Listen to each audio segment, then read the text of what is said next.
Tudo bem, pessoal? Bom dia. Eu sou o diácono Claudemir Machado e estou aqui mais uma vez para trazer uma live falando sobre temas bíblicos. Há vários dias que nós anunciamos que faremos esta live. A última que nós fizemos foi sobre Tetelestai. Teve uma boa aceitação, muitos irmãos fizeram contato. É interessante que as pessoas estão dizendo que estão se identificando com os conteúdos. Um pastor me disse que os temas são bons, que desperta a igreja para estudar. Às vezes a gente sai do trivial, tem tanta coisa na Bíblia para nós descobrirmos, para nós conhecermos, e às vezes nós não temos esta natureza, esta profundidade. A nossa live hoje, o nosso tema, nós já anunciamos há cerca de uma semana que o faríamos, mas estamos aguardando de Deus a liberdade, o momento exato para nós fazermos esta live, e este momento chegou. Então hoje nós falaremos sobre ego-eimi. Vou repetir para você, ego-eimi. E falando sobre ego-eimi, eu já convido você a abrir a Bíblia Sagrada num texto que está em Apocalipse. Nós temos um texto de Apocalipse muito bom, muito interessante, que está no capítulo 1 e no verso de número 8, que diz bem assim, Apocalipse 1 e 8. Eu sou o Alfa e o Ômega, o princípio e o fim, diz o Senhor, que é, que era, que há de vir, o Todo-Poderoso. Apocalipse capítulo 1, versículo de número 8. Esta expressão ego-eimi, ela atualmente não sofre muito ataque porque a teologia tem avançado, a compreensão bíblica tem avançado e poucas pessoas, inclusive, procuram buscar a respeito. Enquanto de um lado nós temos teologia definida, nós temos de outro lado pessoas que não buscam mais a conhecer a palavra de Deus, não buscam mais estudar. Então, ninguém vai nos originais para buscar as expressões no original. No entanto, a gente encontra na Bíblia Sagrada esta expressão e é necessário que nós procuremos a compreender. Preste atenção. Nós temos esta expressão extraída do grego, né, que transmite a ideia de firmeza, de segurança. A expressão ego-eimi, ela transmite a ideia de firmeza, de segurança. É algo inabalável que serve de confiança, que pode garantir. É como se alguém dissesse para outro, amanhã estará na sua mão. É como se alguém dissesse para outro, pode confiar que eu vou fazer. É o ego-eimi. É uma expressão que indica no verbo grego o tempo presente do verbo. Nós temos no português o presente, o pretérito e o futuro. Aí nós temos o pretérito perfeito, o pretérito mais que perfeito, o pretérito imperfeito, o futuro do subjuntivo e aí por diante. Nós temos o gerúndio. E quando nós vamos para este verbo grego, o tempo do verbo, do ego-eimi, é um verbo que aconteceu, é uma ação que aconteceu no passado que continua acontecendo no presente. É como se fosse o gerúndio do português, andando. É um ato que demanda movimento, falando, querendo, vivendo. Só que no grego, quando você pronuncia o ego-eimi, é algo que aconteceu e que não aconteceu e ficou lá atrás. Não é um pretérito perfeito. É algo que aconteceu e continua acontecendo. Ou seja, é uma ação contínua desde o passado. Como o gerúndio do português. Ego-eimi significa estar fazendo, estar sendo. É um ato contínuo e infinito. É isto que é o ego-eimi. É isto que é o verbo, a forma presente do verbo grego que está no ego-eimi. Aí nós vamos para uma divergência muito grande. O ego-eimi, ele vem totalmente contrário àquilo que é o homem. O que é o homem? Você lê o Salmo 39, o verso de número 4, você vai encontrar no Salmo 39, verso 4, que o homem não é nada. Então, o ego-eimi, ele é um verbo que ele não é corretamente aplicado ao homem. Se você aplicar o verbo ego-eimi ao homem, o tempo do verbo egoemia ao homem, ele não vai fechar. Porque o homem não pode garantir. O homem não é. O homem não faz. E aí nós preparamos aqui alguns textos bíblicos que vão neste sentido. Observe. Salmo 39, verso 4 diz: Faze-me conhecer, Senhor, meu fim, e a medida dos meus dias qual é, para que eu sinta quanto sou frágil. O homem é frágil. Eu outro dia estava mexendo nos papéis e o meu dedo passou numa folha de papel. Eu cortei o dedo com a folha de papel. Um outro dia eu estava abrindo um arquivo, uma caixa, quando eu passei o dedo, o grampo da caixa cortou o meu dedo. Isso para mostrar o quanto o homem é frágil. Um mosquito muito pequeno, como agora sofre-se um surto de dengue no meio de uma grande pandemia, leva o homem para o leito e, se não cuidar, leva para o túmulo. Milhares de pessoas estão morrendo por causa de um vírus invisível. O homem é frágil. Se o homem não se alimentar, ele morre. Se o homem comer demais, ele morre.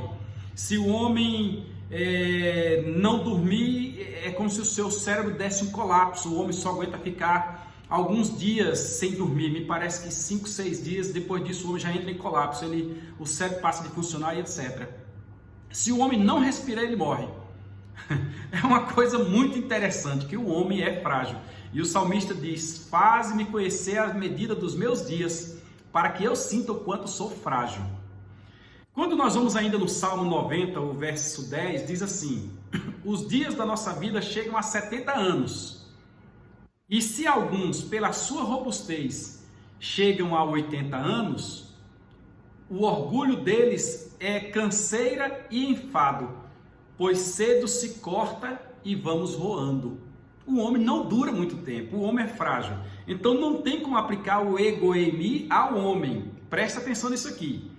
Aí quando nós vamos para o Salmo 102 e o verso 11 diz assim: Os meus dias são como a sombra que declina, que vai inclinando, e como a erva que me vou secando. A gente nasce bonito, diz que toda criança tem cara de joelho, mas criança realmente é bonitinha. Não tem ruga, né? Tem até cabelo. Aí a gente vai crescendo, chega numa fase da vida muito bonita, quando é a fase dos 17 aos 25 anos, por ali, é uma fase muito bonita. Alguns conseguem chegar até 30. Eu conheço alguém que tem 39 e é uma pessoa muito bonita também. Mas quando passa disso aí, a gente começa definhando. Por quê? Porque nós somos como a sombra que passa ou como a erva que seca. Isso continua dizendo, nós não somos nada.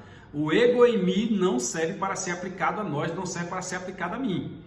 Aí nós vamos agora para o Salmo 103, verso 14. Nós vamos citar muitos textos hoje. Do verso 14 a 16 diz assim: Pois ele conhece a nossa estrutura, lembra-se de que somos pó. Deus lembra-se de que nós somos pó, nós não somos nada, passando de pó. E quando o homem morre, vai para o túmulo e logo ele se acaba, ali ele se dissolve. O corpo, como diz o próprio Salomão em Eclesiastes, volta ao pó. Nós não somos nada. O verso seguinte diz assim: Quanto ao homem, os seus dias são como a erva, como a flor do campo, assim floresce. O homem floresce, passando por ela o vento, logo se vai, e o seu lugar não será mais conhecido. Sabe aquelas plantinhas que tem ali os seus pólen naquelas flores ali? Aí vem o vento e ela voa. Assim é o homem. E dentro de pouco tempo ninguém lembra mais. 15 dias depois o homem já acabou. Então o egoemi não se aplica a isto. Vamos seguindo, que encontramos muitos textos neste sentido.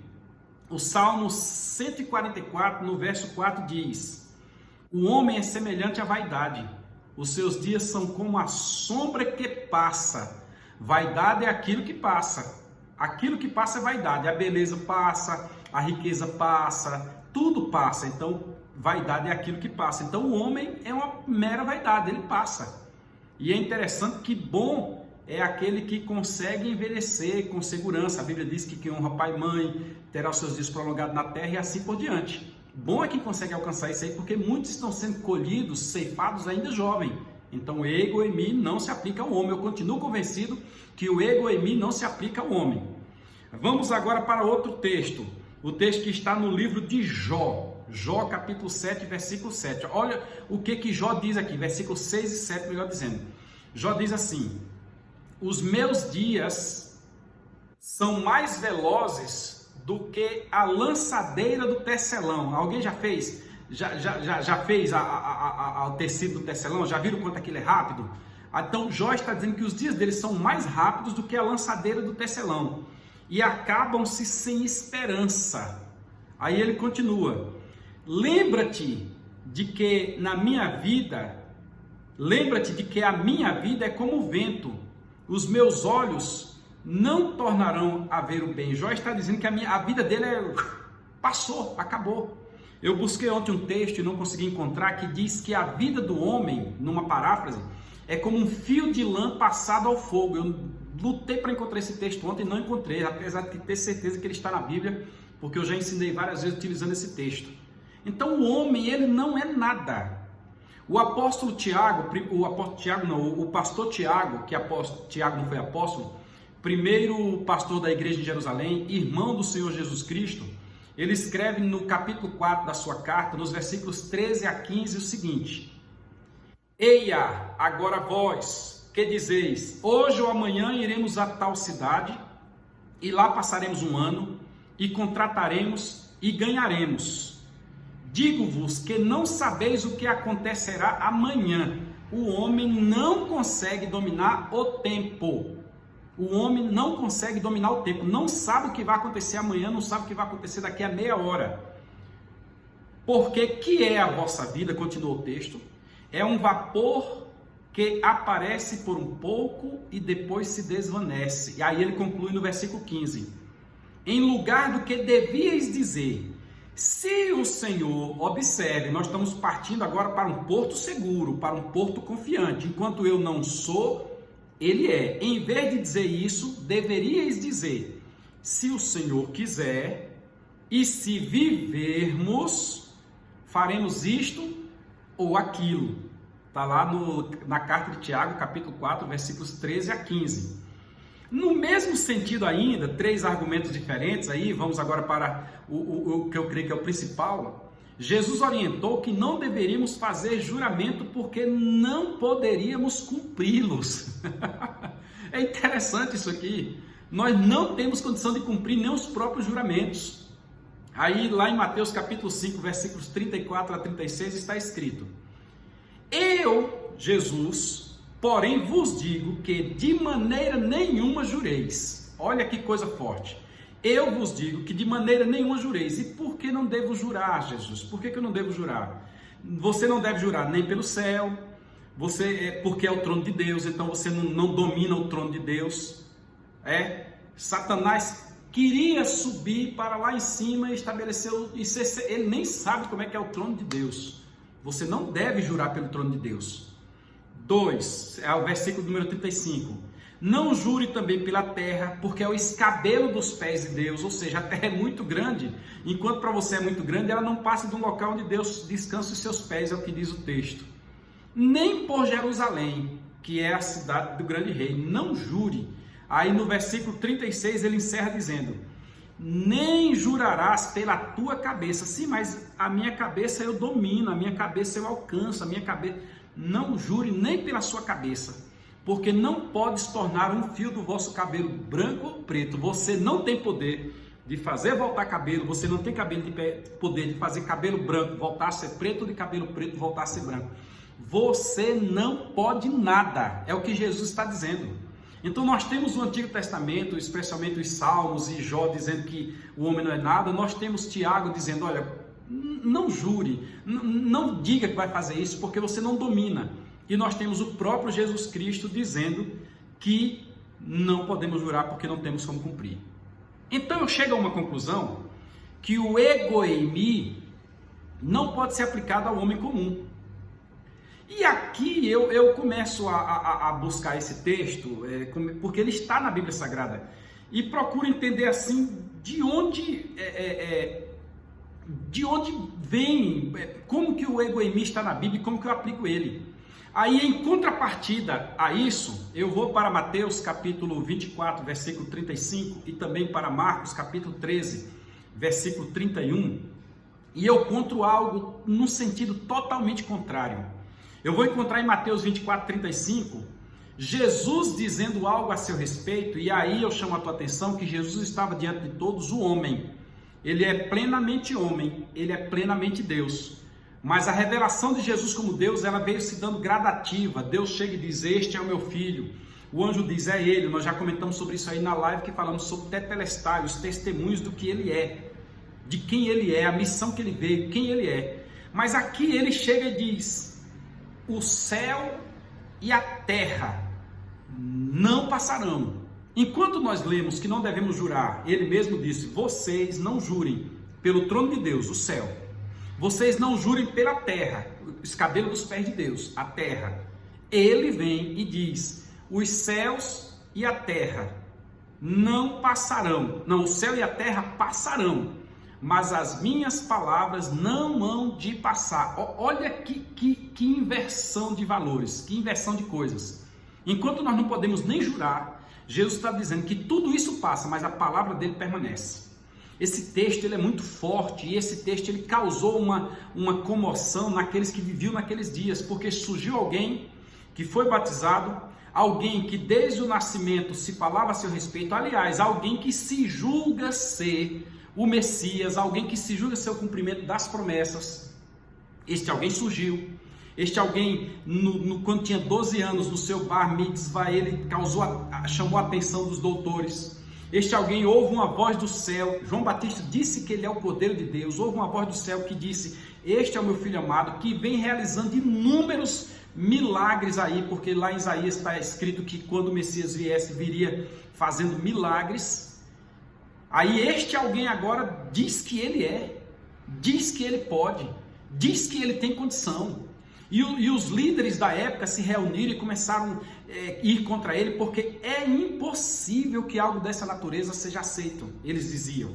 Como é que pode um homem, a gente vê ele comendo, um homem, a gente vê ele bebendo, a gente vê ele dormindo, a gente sabe de quem ele é filho, a gente conhece, já viu ele chorando, já viu ele cansado. Como é que ele se julga tanto assim?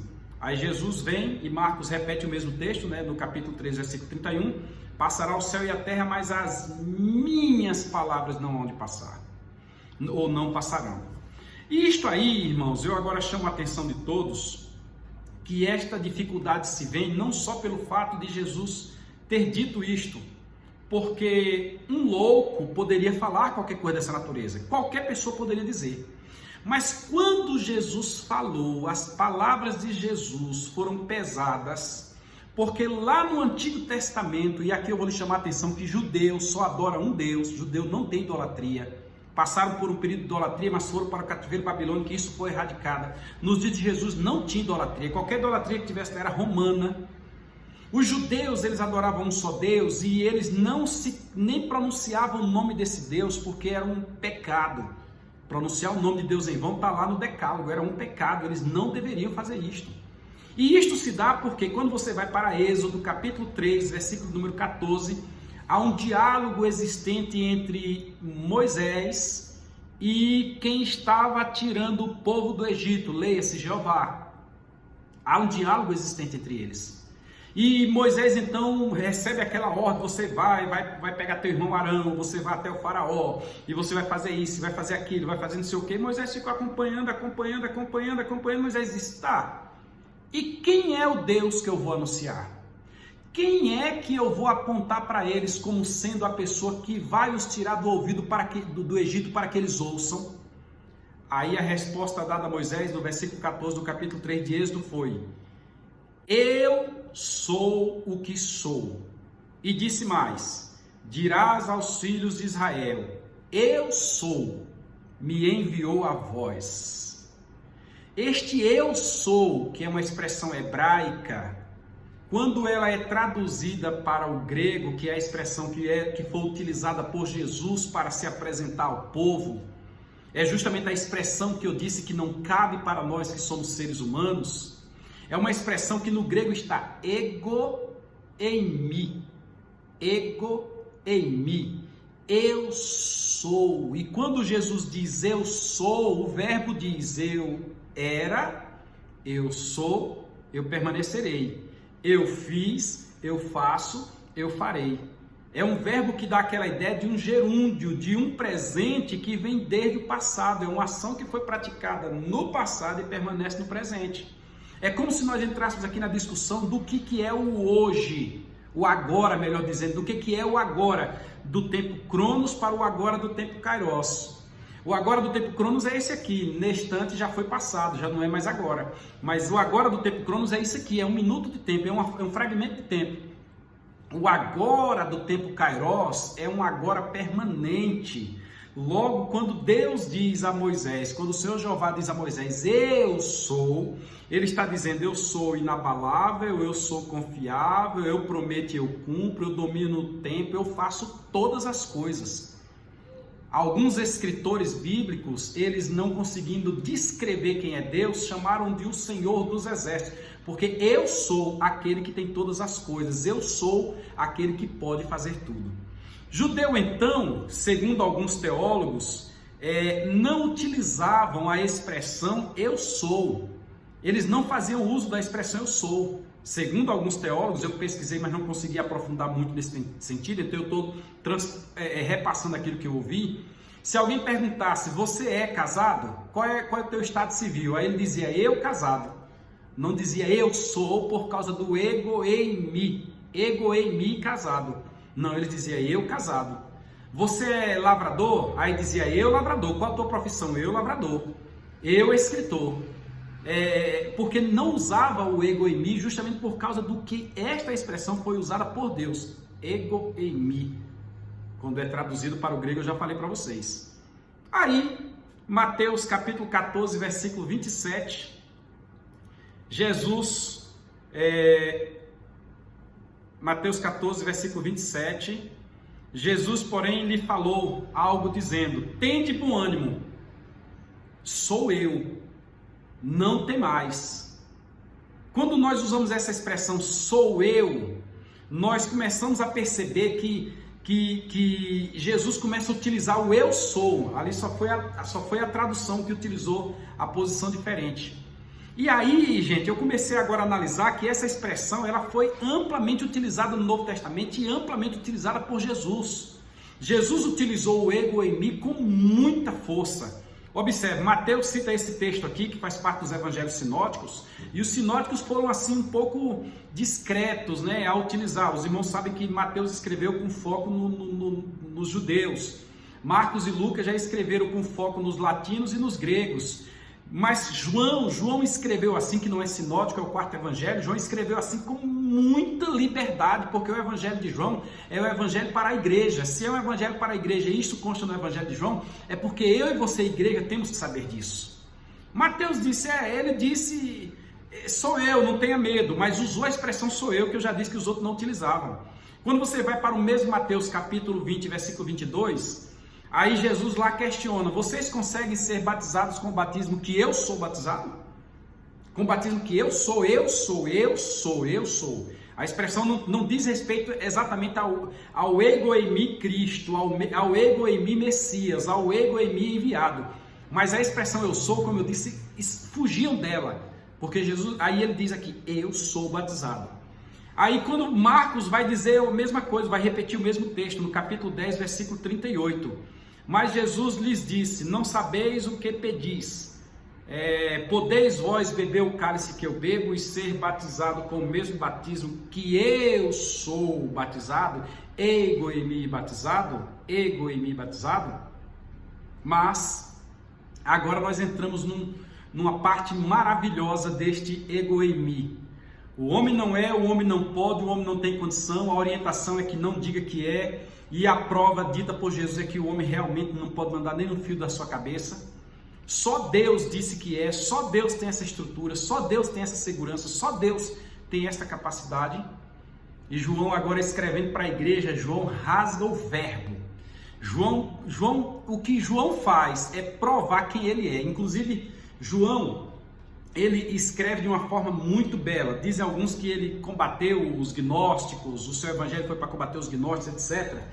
Mas quando você faz uma análise de João assim um pouco detalhada, você vai chegar no capítulo 1 de João, nos versículos de 1 a 14, eu tenho uma anotação aqui, e você vai ver João apresentando Jesus à humanidade como sendo o Filho de Deus. João, no capítulo 1, versículo de 1 a 14, o pano de fundo é dizer, ele é o Filho de Deus. Aí João, no capítulo 2, versículos de 1 a 10, ele mostra Jesus como Filho do homem. Jesus Cristo é o Filho de Deus, mas também é Filho do homem. Jesus Cristo tem corpo humano. Jesus Cristo tem todas as suas dificuldades, o Filho do homem.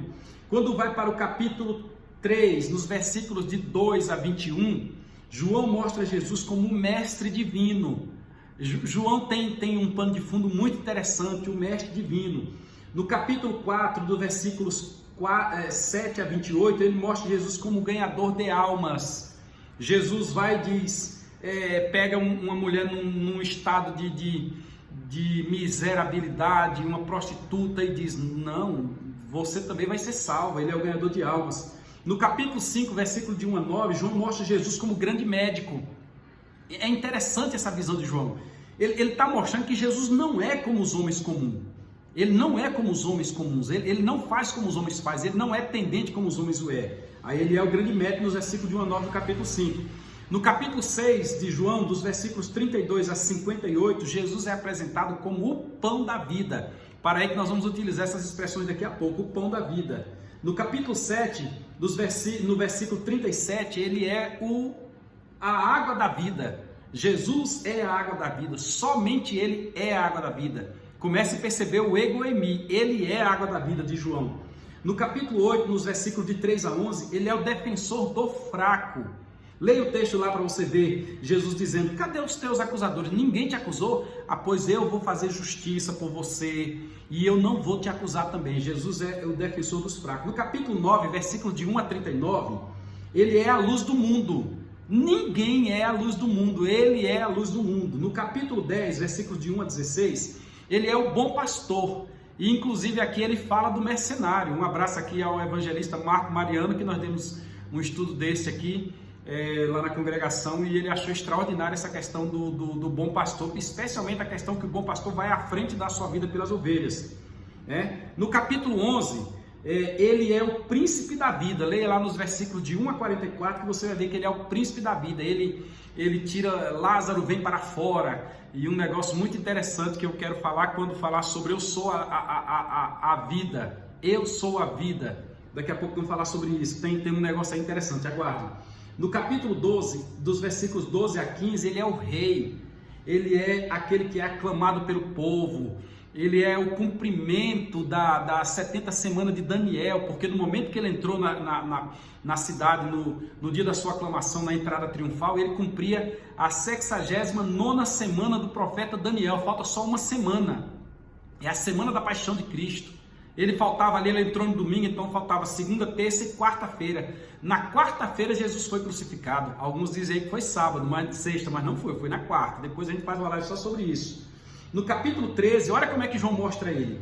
Ele é o servo, ele é aquele que lava os pés dos discípulos. Você vai ver no versículo de 1 a 10. Quem é que quer ser servo? Ninguém, todo mundo quer ser senhor, mas Jesus foi servo. João mostra ele no capítulo 14 como o Consolador, versículos de 1 a 3. João mostra no capítulo 15 como a videira verdadeira, versículos de 1 a 16. João mostra no capítulo 16 como doador do Espírito Santo. Ele diz, eu vou, mas vos enviarei, o Pai vos enviará outro Consolador na mesma essência, o Espírito Santo da verdade, que o mundo não conhece, nem o pode receber, mas vós o conheceis e o recebereis. O cumprimento está lá em Atos capítulo 2. Você vai ver no capítulo 16 de João, nos versículos de 1 a 15. No capítulo 17, ele é o grande intercessor. Capítulo 17, versículos de 1 a 26. No capítulo 18, ele é o sofredor moderno. Ele é aquele que agora carrega a cruz. Ele é aquele agora que é condenado por crime de um povo e cumprir a pena capital de outro. Ele recebe uma punição humana, é como se fosse um sistema penal brasileiro, pois a lei brasileira é oriunda de Roma. Só que é um sistema penal onde num dia ele foi acusado, ele foi preso, ele foi julgado, ele foi condenado, ele foi sentenciado e começou a cumprir sua pena, tudo em poucas horas. 9 horas da manhã ele já estava crucificado. Capítulo 8, versículo de 1 a 11. No capítulo 19 de João, ele é o Salvador crucificado. Capítulo 19, versículo 16 a 19. Ele é o Salvador, mas ele foi para a cruz. Ele é o Senhor, mas ele foi para a cruz. Ele é o Santo, mas ele foi para a cruz. Ele poderia se livrar, mas ele foi para a cruz. As palavras de Jesus na cruz são muito fortes. A primeira palavra lá, eu preguei domingo passado agora ali nas Acácias. Deus abençoe o pastor Francisco Amâncio, grande amigo. Pregamos lá com a congregação, tinha muitos irmãos, Deus abençoe os irmãos. E lá nós mostramos que no primeiro momento na cruz, os anjos aguardavam que ele dissesse, destrua tudo. Mas ele enche o peito e diz, Pai, perdoa, eles não sabem o que fazem. Mas ele está na cruz, ele é o Salvador crucificado, mas ele mesmo assim ainda salva. No capítulo 20 de João, João mostra ele como conquistador da morte. Ele morre, mas 3 dias ele ressuscita. E Marcos capítulo 16 é muito forte a explicar isso aí, né? E no versículo de 1 a 31 do capítulo 20. E no capítulo 21, fechando o Evangelho de João, ele é o restaurador do arrependido. Capítulo 21, versículos de 1 a 17. Mas não é só isto. João foca com tudo isso, dizendo que ele é. Ele é. É isso, ele é aquilo outro, mas ele é. Aí João agora, para não dizer que é ele próprio quem está querendo dizer que Jesus é, João passa a dar ênfase às palavras de Jesus. Observe os textos de João que são utilizados, que são escritas às vezes que Jesus disse ego eimi, eu sou o que sou, disse Deus lá atrás, e quando Jesus diz isso, vem nos ouvidos deles assim bem forte, ego eimi, eu sou, eu tenho, eu posso. Capítulo 4, versículos 25 e 26 de João. Presta atenção, no outro lá eu mostrei o que João quis mostrar de Jesus, ou que João mostrou. E agora João escreve o que Jesus disse a seu respeito. Isso é muito forte. Isso é muito forte. Não me resta dúvida de quem Jesus é. Mas leia, capítulo 4, versículo 25 e 26. E a mulher disse, eu sei que o Messias, que se chama Cristo, vem. Quando ele vier, nos anunciará tudo. Jesus disse-lhe, eu o sou, eu que falo contigo, ego eimi, eu o sou. Vamos seguir. Ainda em João, que os textos nós vamos citar a maioria que são todos de João, capítulo 6, versículo 35, e Jesus disse, eu sou o pão da vida. Aquele que vem a mim não terá fome, e quem crê em mim nunca terá sede. 6:35 de João. Vamos à frente, se você não se animar com isso aqui, aí existe um diálogo muito longo que está no Evangelho de João, um diálogo de vários versículos, onde eles queriam pegar Jesus de alguma forma, porque Jesus estava no meio deles e dizia uma coisa, dizia outra, etc. Segundo eles, blasfemavam, e eles queriam pegar Jesus. Aí vamos ler esse texto aqui. Esse texto ele está no capítulo 7 de João, versículos de 25 a 47. Eu faço questão de ler esse texto para você entender. No contexto de descobrir quem Jesus é, que fez com que os homens se virassem contra ele, porque ele estava dizendo uma coisa e na realidade ele não passava de um homem. Ah, esse aí diz que é tal coisa, mas presta atenção o que aconteceu. Então alguns dos de Jerusalém diziam, não é este o que vocês procuram matar? Peraí, aquele que vocês estão procurando matar, não é aquele ali ó, no meio da multidão ali, aquele lá, não é ele que vocês procuram matar? E ele aí, falando abertamente, e nada lhe dizem, vocês não dizem nada? Porventura, sabem verdadeiramente os príncipes que de fato este é o Cristo? Como quem diz, não é este aí? Ele está dizendo que é o Cristo, quer dizer que os príncipes já se convenceram que ele é o Cristo? Aí o texto continua. Todavia, bem sabemos de onde ele é, mas quando vier o Cristo, ninguém saberá de onde ele é. Ou seja, esse aí é daqui, ó, esse aí nasceu ali, né, da Galileia, né, de Nazaré, isso aí, a gente sabe quem ele é. Aí o texto continua. Clamava, pois, Jesus no templo, diante deles, com a convicção de quem ele é, com a certeza de quem ele é, ele bradava, ele clamava, ele falava alto, ensinando e dizendo: vós conheceis-me e sabeis de onde sou, e eu não vim de mim mesmo, mas aquele que me enviou é verdadeiro, o qual vós não conheceis. Para aí.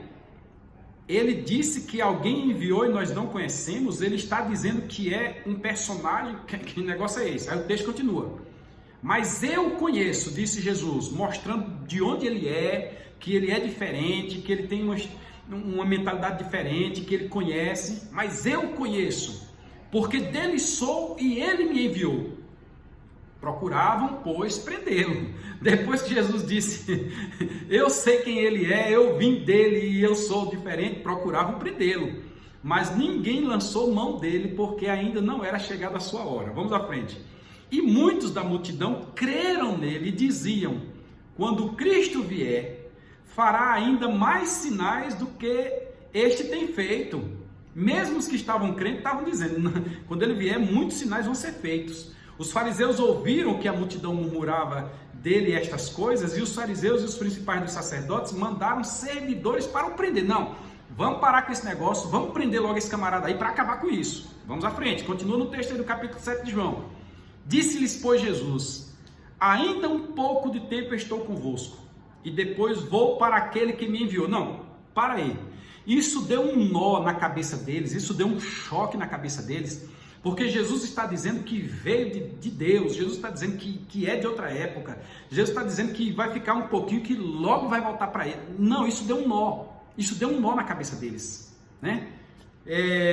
Vós me buscareis e não me achareis, onde eu estou vós não podeis ir. Como assim? Não, se ele morrer vai estar no sepulcro ali, e a gente vai buscar ele no sepulcro, né? Era isso que eles pensavam. Como é que nós não vamos encontrá-lo? Aí continua o texto diz: disseram, pois, os judeus uns para os outros: para onde irá este, que o não acharemos? Irá, porventura, para os dispersos entre os gregos e ensinará os gregos? Será que ele vai embora lá para a região da Galácia? Será que ele vai nos deixar em paz aqui? Para onde é que este vai? Que palavra é esta que ele disse: buscar-me-eis e não me achareis? E onde eu estou, vós não podeis ir. Olha aqui, Jesus está revelando para ele um contexto espiritual, está revelando para eles o Kairos, e eles não conseguem entender. É aí onde vem o fato deles não aceitarem Jesus, e João fazer questão de deixar o texto registrado. Vamos à frente. E isto disse ele do Espírito que havia de receber os que nele crescem, porque... Não... E no último dia, voltando ao versículo anterior, e no último dia, o grande dia da festa, Jesus pôs-se em pé e clamou, dizendo: se alguém tem sede, venha a mim e beba. Como assim beber de mim? Beber de mim, meu sangue, vampiro? Como assim? Eu não entendi. Jesus está revelando coisas aqui que eles não compreendiam. O eu sou em todas as suas facetas, o ego em mim, em toda a sua liberdade, a sua capacidade. Se alguém tem sede, venha a mim e beba. Quem crê em mim, como diz as Escrituras. Que escrituras? Então, existe escritura que fala sobre Jesus? Leia lá a nossa live, assista lá a nossa live sobre o Tetelestai. Você vai ver pelo menos 300 referências que mostram que ele é o Messias, como diz as Escrituras. Aí continua: aquele que crê em mim, como diz as Escrituras, rio de água viva correrão do seu ventre. Aí continua dizendo: e isto disse ele do Espírito que havia de receber os que nele crescem, porque o Espírito Santo ainda não fora dado, por ainda Jesus não ter sido glorificado. João que está nos explicando isso aqui. João participou de todos os eventos, João participou do sepulcro, da ressurreição. João estava lá no dia da ressurreição, João participou da ascensão dele aos céus. João participou do batismo com o Espírito Santo no Atos capítulo 2. João tem todas essas provas e João agora está escrevendo, velhinho, lá por volta do ano 90, 95 ou 100, João está relatando, e ele disse isso com clareza. Isso aconteceu porque ele disse isso porque ainda não tinha sido glorificado. Continua. Então muitos da multidão, ouvindo esta palavra, diziam: verdadeiramente este é profeta. Viram Jesus como um profeta. Outros diziam, este é o Cristo. Mas diziam outros, vem pois algum Cristo da Galileia? Aquela dúvida que existia entre eles, né? João está mostrando que, mesmo ele já tendo se revelado como ego eimi, sou eu posso, aí ainda tinha dúvida. Não dizia a Escritura que o Cristo vem da descendência de Davi e de Belém e da aldeia onde era Davi? Isto aqui é uma crítica porque Jesus estava lá na Galiléia, Jesus viveu na Galiléia, mas acontece que Jesus nasceu em Belém da Judéia, Jesus nasceu na cidade de Davi. Jesus é o cumprimento da descendência de Davi, tanto por pai biológico, leia-se José, como por mãe, Maria. Se você pegar lá a genealogia de Mateus capítulo 1, você vai pegar uma genealogia que começa lá e termina em Jesus. Ela passa por Davi, ela passa por Salomão, ela chega a José e ela vai a Jesus. Se você pegar uma genealogia que está lá em Lucas, no capítulo 3, você vai encontrar uma genealogia que parte de Jesus e chega até Davi. Você tem Jesus, Maria, José, Natã, Davi. Nos dias de Jesus, quem seria o rei do trono seria o próprio Jesus Cristo. Enquanto José estava vivo, era José. José seria o detentor do trono. Mas como José já tinha morrido, seu pai biológico, seu pai adotivo, não seu pai biológico, que Jesus só tem mãe biológica, Jesus é quem sentaria no trono. Então eles estão criticando aqui que Jesus é da Galiléia e não da Judéia, mas bem da verdade. Jesus nasceu na Judéia e Mateus faz questão de registrar que o nascimento de Jesus se deu assim, estando Maria grávida, aí ele mostra e coloca Jesus na Judéia, exatamente na Judéia. Continuando o texto para que a gente siga a nossa linha de raciocínio, assim entre o povo havia dissensão por causa dele. Não sei o que, é da Judéia, não sei o que, começou aquela discussão. E alguns deles queriam prendê-lo, mas ninguém lançou mão dele. E os servidores foram ter com os principais dos sacerdotes e fariseus e eles perguntaram, por que não o trouxestes? Responderam os servidores, nunca. Gente, você tem que ler isso aqui. Nunca. É uma pena que o mundo não consiga compreender. É como se tivesse um véu na frente e precisa que ser desvendado. Mas eles disseram, nunca homem algum falou assim como este homem. Lá naquele episódio lá de Mateus 27, quando o centurião vê tudo o que acontece, o centurião que acompanhava Jesus desde o dia anterior, antes da prisão de Jesus, o centurião diz, verdadeiramente, este era o Filho de Deus. E o texto de João 7, 25 a 47, que é um texto longo que nós lemos, conclui dizendo, responderam-lhes, pois, os fariseus, até vós fostes enganados? Não é ser enganado, é porque o ego eimi não cabe a nenhum homem, só cabe a ele, só cabe a Jesus no Novo Testamento. Jesus é Deus na mesma essência. Quando você lê lá em Gênesis 1:1, está escrito, no princípio criou Deus, Bereshit bara Elohim. É a mesma essência que permanece no Novo Testamento com ele. Ele diz, eu sou, ó Pai, com aquela glória que tu me deste. Nós temos o fator transfiguração para provar isso e muitas outras coisas que estão na live lá do Tetelestai, assista. E João continua mostrando com muito argumento, por exemplo, no capítulo 8, versículo 32, as expressões, capítulo 12, as expressões eu sou, ego eimi. Falou-lhe, pois, Jesus outra vez dizendo, ego eimi, a luz do mundo, eu sou a luz do mundo. Quem me segue não andará em trevas, mas terá a luz da vida, ego eimi. João continua no capítulo 8, versículo 24, por isso vos disse que morrereis em vossos pecados, porque não credes que ego eimi, não credes que eu sou, morrereis nos vossos pecados. Tem que crer que ele é o ego eimi ou morreremos nos vossos pecados. Nós temos que crer. Eu creio que Jesus é o Salvador, é o Filho de Deus e que veio ao mundo para salvar. Esta foi a pergunta feita pelo pastor Adroaldo no dia que eu desci as águas lá em Cristópolis. O irmão Claudionor crê que Jesus Cristo é o Filho de Deus e que veio ao mundo para salvar? Eu respondi, creio. Aí ele disse, segundo a tua boa confissão e o mandamento de Jesus Cristo, meu mestre, eu te batizo em nome do Pai, do Filho e do Espírito Santo. Eu creio que Jesus é o ego eimi. Eu creio. Aí continuando, em João capítulo 8, versículo 28, João está fazendo questão de provar isso aí, está escrito: disse-lhes, pois, Jesus, quando levantardes o Filho do Homem, nós já falamos sobre isso lá no Tetelestai, na live do Tetelestai, então conhecereis que eu sou. O centurião disse, verdadeiramente ele é. Quando levantardes o Filho do Homem, conhecereis que eu sou. Ele mesmo na cruz, conforme nós lemos aqui, capítulo 19 de João, ele é o Salvador crucificado, mesmo na cruz ele salvou.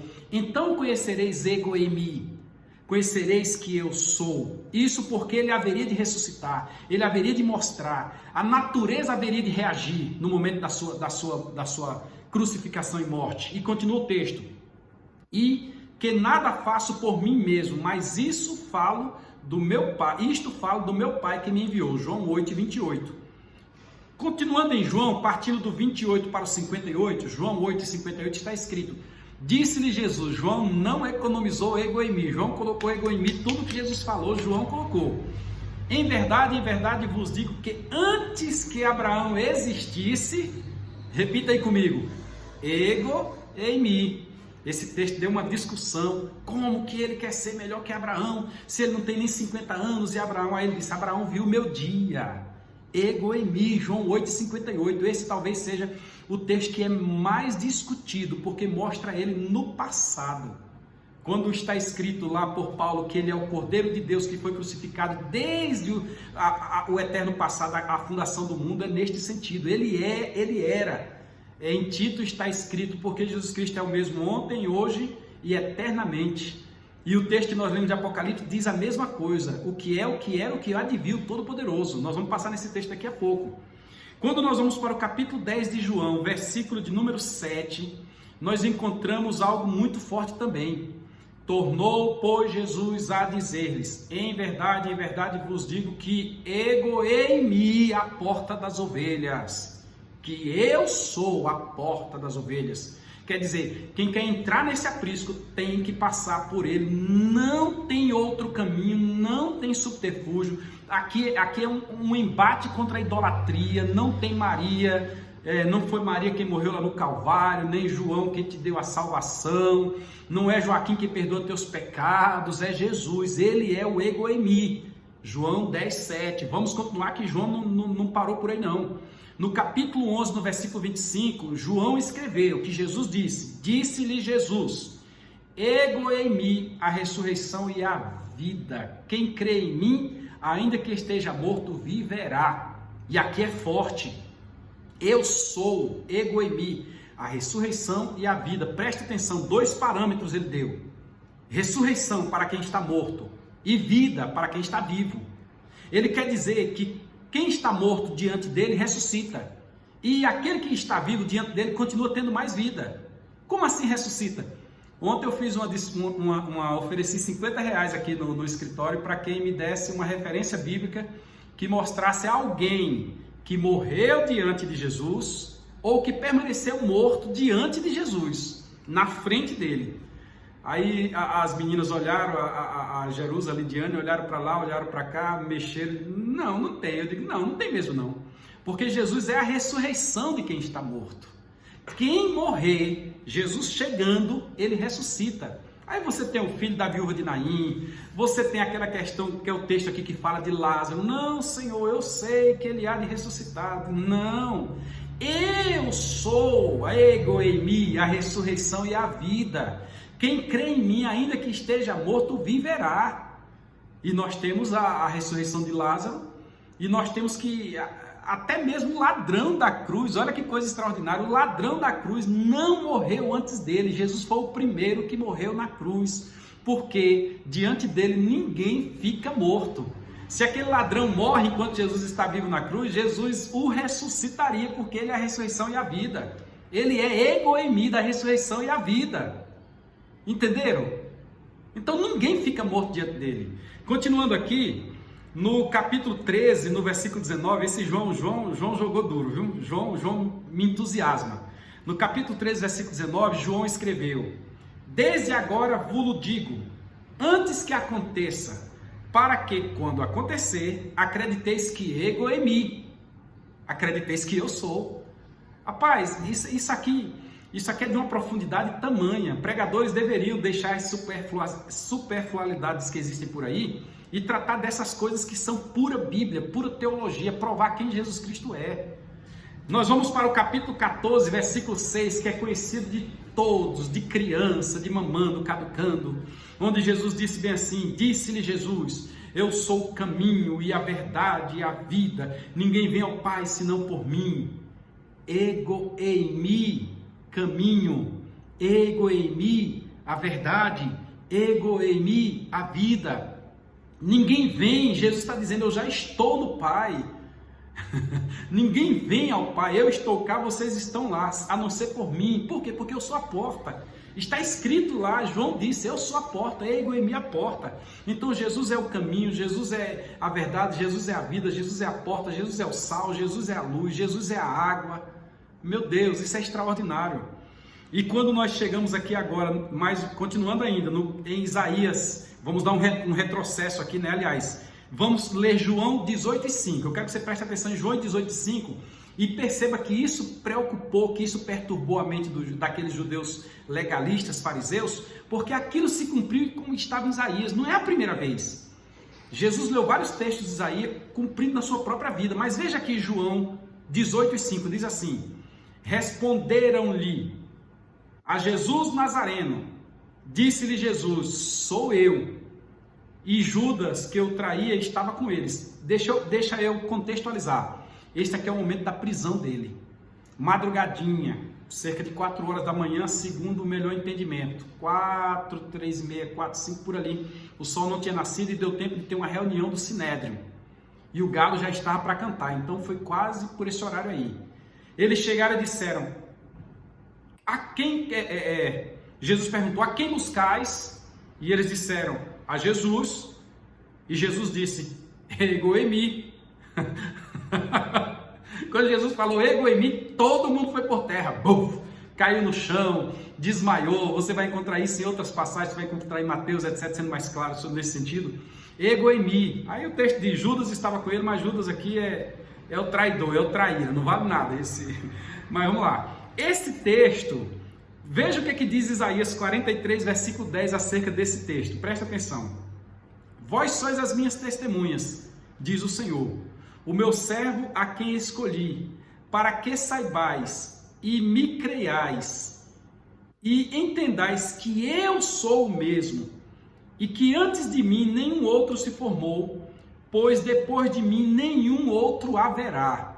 Esse texto aqui é para dizer que quando Jesus fala, sou eu, não precisa de mais nenhum adjetivo. O sou eu é o Todo-Poderoso, que não houve antes, que não haverá depois, que não tem semelhante, que ninguém suporta. Eu falei outro dia sobre por que nós seremos transformados, está numa outra live, no momento do arrebatamento, e eu dizia, citando um texto que já citei aqui hoje, Salmo 103, verso 14, que seremos transformados porque nós não suportaremos a presença de Deus. Ou seremos transformados ou não suportaremos chegar na sua presença. O olho não aguenta, o ouvido não aguenta, a pele não aguenta, nós não suportaremos, porque estaremos diante daquele que criou o magma, que criou o fogo, que criou o poder, que é mais poderoso do que qualquer bomba atômica. Nós não suportaremos. Por isso seremos transformados, porque somos pó. Salmo 103,14 diz, ele conhece a nossa estrutura e lembra-se que somos pó. Sendo assim, nós precisamos ser transformados para ir à presença dele. E aqui, nós estamos falando de alguém que é o Todo-Poderoso. Jesus diz, ego eimi, e todo mundo, buf, no chão. João continua, João não parou só por aí, né? E eu vou ler nessa live todos os textos. João, no capítulo 18, versículo 6, diz bem assim, quando, pois, lhes disse, ego eimi, recuaram e caíram por terra. Quando disse, eu sou, caíram por terra. Sou eu. Quem é que buscar Jesus? Sou eu, povo, caíram por terra. Aí nós vamos para João, no mesmo capítulo 18, versículo número 8 agora. Jesus respondeu, já disse ego eimi. Já disse ego eimi. Ele falou 3 vezes, no versículo 5, no versículo 6 e no versículo 8. Já disse que sou eu. Se, pois, me buscais a mim, deixa eles irem. Ó, já disse que sou eu. Então, se vocês querem me levar preso, querem que eu deixe vocês me levar preso, liberem eles. Porque se vocês não liberar eles, eu vou falar ego em mim mais uma vez. Aí vocês vão ter que cair por terra novamente. Você já prestou atenção nesse texto?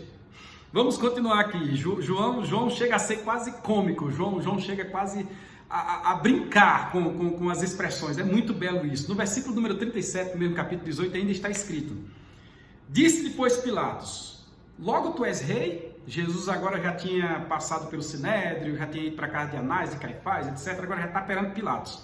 Logo tu és rei? Jesus respondeu: tu o dizes, ego em mim. Tu dizes que eu sou rei. Pois para isto eu nasci, e para isto eu vim ao mundo, a fim de testemunhar da verdade. Todo aquele que é verdade ouve a minha voz. Mesmo no momento em que Jesus está sendo preso, condenado, julgado, Jesus diz: sim, ego em mim. Quando a gente tem convicção, quando alguém tem convicção, é muito belo. E Jesus ter convicção da sua chamada. Nós mostramos na live do Tetelestai pelo menos umas 5 ocasiões em que Jesus tinha convicção da sua chamada. Ele chega a dizer: é necessário que isto aconteça. Pois bem, João encerra por aí, mas o ego em mim vai mais à frente. Nós entramos no livro de Atos dos Apóstolos e é Jesus quem vai falar. Em Atos dos Apóstolos, capítulo 9, versículo 5, Jesus diz direto para Paulo. Paulo chega e diz: quem és tu, Senhor? E Jesus diz, Atos 9, 5, quem és, Senhor? E Jesus disse: ego em mim, ou seja, eu sou Jesus. Sabe, Jesus, aquele que você persegue, a quem tu persegues. E dura coisa, olha, irmão, preste atenção nisso aqui. Dura coisa é para você recalcitrar contra os meus aguilhões. É como se fosse um recado direto para Paulo. Como se fosse, não, foi um recado, não é uma ameaça. É um recado direto. Duro é para você agir contra a minha vontade. Porque eu sou. Vocês imaginam o que Paulo sentiu naquele momento, quando ele caiu daquele cavalo? Quando ele entendeu quem é que falava com ele? E aí isso foi tão forte que Paulo repetiu isso 2 vezes em Atos dos Apóstolos. Ele repetiu em Atos 22, 8, quando me parece que ele aqui está diante do rei Agripa, né? E repetiu em Atos 26, 15. E quando ele está mostrando o texto aí de como aconteceu. Eu acho que uma vez foi perante Félix, se eu não estou enganado, e a outra foi perante Agripa. Paulo repetiu: não, ele disse ego em mim. Quando ele disse ego em mim, Paulo, que era profundo estudante das escrituras, do grego, do hebraico, etc., Paulo diz: não, a experiência foi forte demais, porque os discípulos tiveram experiência do ego em mim. Paulo também teve experiência. É por isso que Paulo disse: se eles são apóstolos, também eu. Toda a experiência que eles tiveram, Paulo também teve. E aí, o escritor aos Hebreus, que nós não sabemos quem é, e eu creio que é Paulo, nós não sabemos quem é, mas eu creio que é Paulo, diz bem assim: quem é como ele? Quem é como ele? A quem dos anjos disse jamais: senta-te à minha direita? O escritor aos Hebreus, ele diz: olha, realmente é ele, a natureza se subjuga a ele. O escritor aos Hebreus está parafraseando: ele mandou o mar parar, ele mandou o vento parar, ele mandou o demônio sair do corpo, ele multiplicou o pão, ele ressuscitou o morto. No dia do sepultamento, da crucificação dele, a natureza não suportou. Quem é semelhante a ele? Aí a gente fecha com algumas referências que estão em Apocalipse. A primeira referência do Apocalipse é aquela que nós já lemos, que está no capítulo 1 e no versículo 8. Ego em mim, alfa e ômega. O princípio e o fim, diz o Senhor. O que é? O ego em mim que é, o ego em mim que era, o ego em mim que há de vir, o ego em mim todo-poderoso. O mesmo texto você vai encontrar, ou a mesma expressão você vai encontrar, a mesma revelação em Apocalipse, ainda 1, capítulo 11, capítulo 1, versículo 11, parte A. E disse, que dizia, melhor dizendo: eu sou o alfa e o ômega, o primeiro e o derradeiro. Ego em mim, alfa, ego em mim, ômega, ego em mim primeiro, ego em mim verdadeiro. Jesus disse. E você continua no capítulo 21, versículo 6, a parte A mais uma vez, que diz: e disse mais, está cumprido, ego eimi alfa, ego eimi ômega, ego eimi princípio, ego eimi fim. Aí nós vamos lá para, eu esqueci de anotar um versículo aqui, ô Jesus, tem um versículo que eu esqueci de anotar, mas esqueci de anotar o versículo, mas o texto está aqui, que diz: eu sou o alfa e o ômega, o princípio e o fim, e o primeiro e o derradeiro, que é mais uma vez que é repetida. E por último de toda a Bíblia, o texto diz: eu Jesus, está lá no Apocalipse 22, versículo 16, está encerrando a Bíblia Sagrada, é o diálogo que ele está tendo com João na ilha de Patmos. Aí ele está dizendo: eu Jesus, enviei o meu anjo para vos testificar estas coisas nas igrejas. Eu sou a raiz e a geração de Davi, a resplandecente estrela da manhã. Apocalipse 22, 16. Sendo assim, eu encerro esta live de 1 hora e 1 minuto neste momento, para te dizer que o Jesus a quem eu sirvo é Senhor dos céus, é Senhor da terra, e nunca houve um nome em cima dos céus ou embaixo na terra como o nome de Jesus, que é o ego eimi. Que Deus te abençoe e que, se você ainda não crê nele desta forma, creia, porque Jesus Cristo é a ação de Deus. Jesus Cristo é Deus agindo no eterno passado e no momento presente. É aquele que transmite-nos a salvação desde a criação do mundo. É aquele que morreu por nossa causa. É aquele que há de vir buscar a sua igreja. Deus te abençoe. Compartilhe esta live se você achou interessante. Confira todos os textos bíblicos. Dá um joinha. Vai estar no YouTube daqui a pouco. Se inscreva no canal. Vamos servir a Deus, porque breve, ele disse lá em João 14,6. Lá em João 14, melhor dizendo. Ele diz, lá em João 14,6, ele diz: ego eimi, caminho, verdade e vida. Mas ele diz: vou para meu Pai e voltarei e vos levarei para mim mesmo. Se ele prometeu, eu prometendo não cumpre. É complicado, disse Tiago. Mas se ele prometeu, suas palavras não hão de passar. Deus abençoe a todos. Fica na paz do Senhor.